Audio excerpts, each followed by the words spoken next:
Halo semuanya, di video ini kita akan membahas bagaimana e-commerce menjadi penghubung transaksi nasional maupun internasional. Kita juga akan belajar cara menjual produk, keamanan cyber, serta contoh kasus nyata. Yuk langsung mulai. Sebelumnya, apa sih e-commerce itu?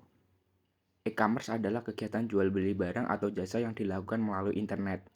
Dengan e-commerce, transaksi bisa terjadi kapan saja, di mana saja, dan siapa saja bisa ikut serta, mulai dari bisnis kecil sampai perusahaan besar.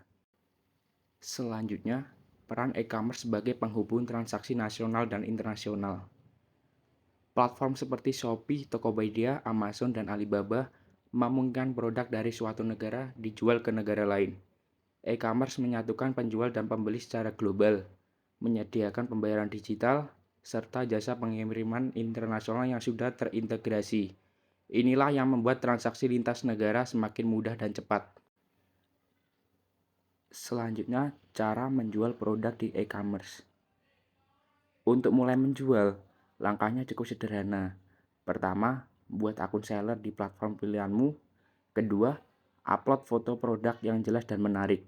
Ketiga, tulis deskripsi lengkap, mulai dari ukuran, bahan, hingga manfaatnya. Keempat, tentukan harga yang kompetitif. Kelima, aktifkan metode pengiriman dan pembayaran. Terakhir, respon cepat cat pembeli dan kelola rating toko agar kepercayaan meningkat. Selanjutnya, keamanan cyber dalam e-commerce. Keamanan cyber sangat penting dalam e-commerce karena transaksi melibatkan data pribadi dan pembayaran online.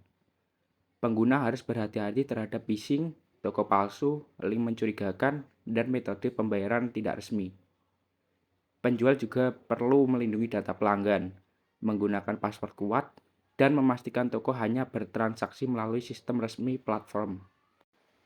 Selanjutnya kita ke contoh kasus nyata.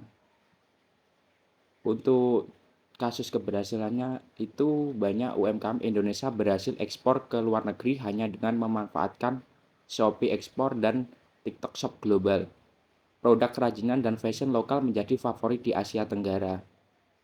Nah, sebaliknya itu ada kasus penipuannya. Itu ada toko palsu di e-commerce yang menjual barang elektronik dengan harga murah. Namun barang tidak pernah dikirim. Pembeli biasanya tertipu karena tergiur diskon besar dan tidak mengecek review toko. Jadi kesimpulannya itu e-commerce bukan hanya tempat belanja, tapi juga jembatan yang menghubungkan penjual dan pembeli dari seluruh dunia. Dengan pemahaman yang benar dan keamanan yang baik, semua orang bisa memanfaatkan e-commerce secara maksimal. Terima kasih sudah menonton. Jangan lupa like, share, and subscribe biar gak ketinggalan video menarik lainnya.